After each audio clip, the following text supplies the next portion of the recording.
Hey guys, this is Taruk Parmar back with the series on IPR and Cyber Law Paper Solution 2016 for B.Sc Sem 6. Now, in last lecture, we have completed our discussion till question number 5, sub question B. In this particular lecture, we are going to continue the same discussion from question number 5, sub question C. And this particular question asks about what is e-governance. Basically, e-governance means electronic governance. Basically, if we apply IT skills, or in simple words what we call is ICT, that is information communication technology, this particular terms, if we integrate in governance, that is if we apply this technology or this knowledge in better making these services, government services better, then it can help to make the work more, complete the work more efficiently. So as you can see, this is some pattern which we are going to discuss. So here, as you can see, the first part, e-governance. I have already mentioned number. So first point starts from here. E-governance is application of information and communication, that is ICT, information, communication and technology. And what this particular technology we are going to use for? Basically for delivering government services. Now, exchange of information, communication, transaction, integration of various standalone services or systems, whatever task. In today's time, we often heard about digital India, and some things we often relate with digital India, that is Internet of Things. Now, what we mean by Internet of Things or Internet of Everything, where every single device at your home or at your place is connected over internet. So you can communicate with your fridge, your washing machine, your AC, your TV, mobile, and any many different things. We can directly communicate with many different devices. That is what we mean by Internet of Everything. Now, this particular technique, when we integrate in digital India, means making India digital, where we are going to automate each and every process, whether we talk about government process, whether we talk about educational process, whether we talk about any extra services. So services, yeah, or processes, for example, government to government, government to customer, or customer to government, or government to business, this all processes we are going to automate. How we are going to automate? Using some facility or using some technique which is called as ICT, that is information, communication and technology. So these three things we are going to complete. This particular thing helps us to achieve the goal of digital India. So in the era of globalization, it is very important that all the countries are connected with each other, and process should be enough faster. We don't need to wait in long queue. For example, in our times, you don't need to wait in a queue just to apply for a license. At the same time, we don't need to stand in a queue to apply for uh, Aadhaar card or apply for passport or any XYZ thing. So everything is automated. If I apply, if I order some product online, so I can track and monitor status of or delivery of that particular product, how long it will take, which shopkeeper or which courier agency is going to deliver my product, and many other things. How it is possible? Just with the help of this technology only, that is ICT. The government is also adapting such changes. For example, government is basically applying big data technology to efficiently manage Aadhaar card details of each and every citizen, or Indian citizen be specifically. No, that is the most important power of e-governance, and in today's era, this is the most important part. So as we already discussed, we can apply it government to customer, government to business, government to government, and government to employee. These are the four different types. We are also going to discuss the same in the same lecture only. Now, second part is through governance, government services will be made available to citizen in a convenient, efficient and transparent manner. Now, as we know that before, government used to hand over money to some middle people, and they used to circulate the same money to other people or other beneficiaries of that particular scheme.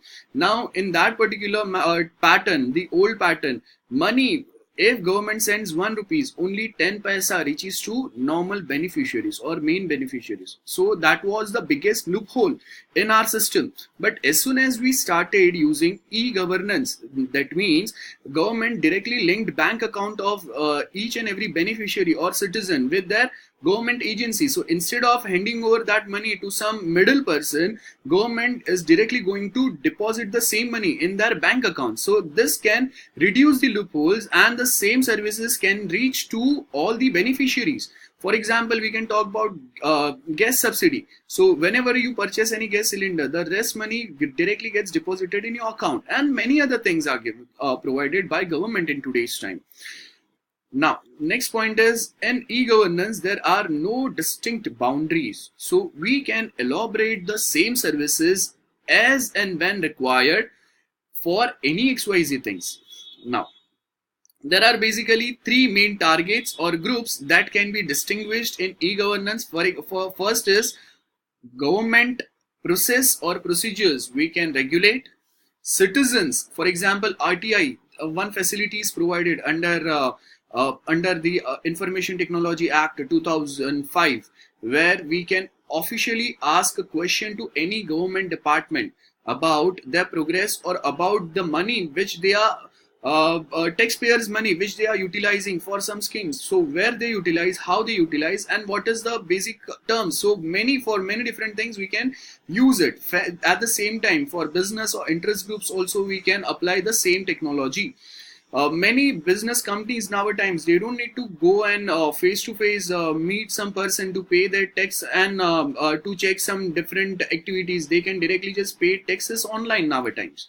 Now, these are the one basic example. I have taken this example from this particular link. This picture is provided on this particular link. As you can see here, child, we don't need to go. We don't need to stand in queue of any hospital just to purchase birth certificate or healthcare or something. Students in our times, they can directly take advantage of this ICT technology. Guys, this is the only technology. With the help of one technology, it is possible that I can interact with many different students like you. So as you can see, school admission process is simplified nowadays. We can directly fill a form online. Scholarship is provided based on your grades. E-learning is possible. This is what I give an example. Examination result is all directly published online. So we don't need to wait till the result delivered on at school or at our doorstep.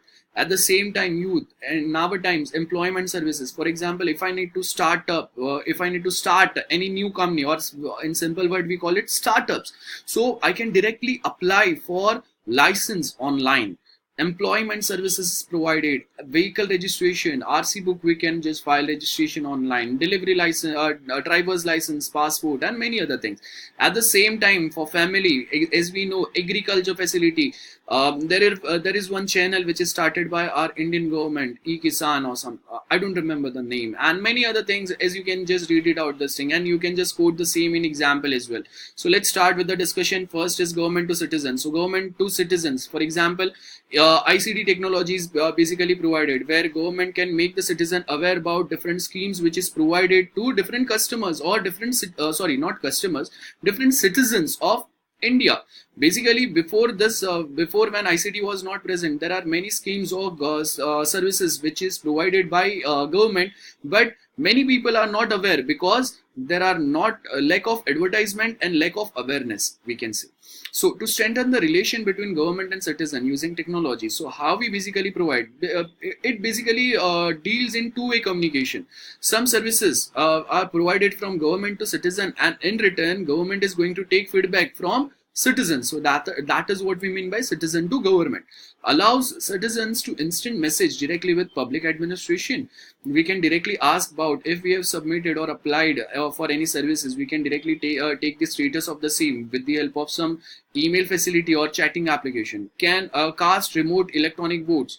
This is also possible, and instant opinion voting. This particular facility is not so popular in India, but in we can take example of Brexit, where they have taken opinion from all the people whether they need to stay in European Union or they need to exit the European Union. That is what we mean by Brexit. So this particular facility is not so popular in India, but in other developed countries, they do follow the same techniques. At the same way, transaction is also possible. There are some services like name or address we can change, applying for services or grants, we can directly apply it online, transferring existing services, and many other things.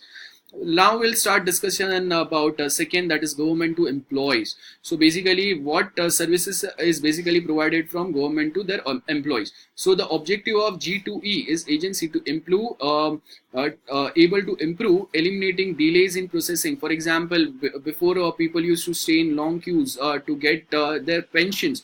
Now that is not the case in our time. So internal efficiency and effectiveness is improved by adopting this particular practice. Like commercial companies or private companies used to adopt those techniques, we can adopt in our governance pattern, and then that in turn helps us to manage the supply chain management from some services which is provided from government, and it reaches to some beneficiaries as soon as possible, or to employees.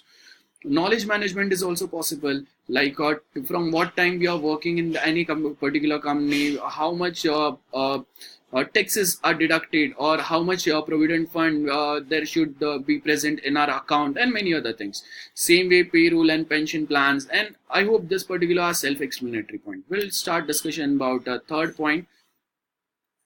Oh, I'm so sorry. Actually, I missed out those notes. So here is the third type, government to government. Now what we mean by government to government: some services which is provided, or some statistics which central government used to monitor from the state government. So the aim of G2G is to enable government and organization to relate them to more easily work together. So basically to regulate or make things smooth, working smooth or feasible between different departments of government. This particular this particular technique helps. So the facility increase efficiency communication between parts of government. G2G initiative can improve transaction speed and consistency, and at the same time reduce the time of employees to spend on tasks.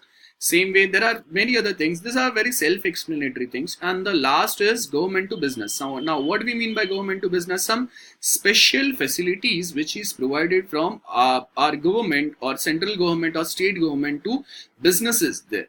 For example, if Tata Nano starts some new project at Gujarat, as we already know, they have already started years back.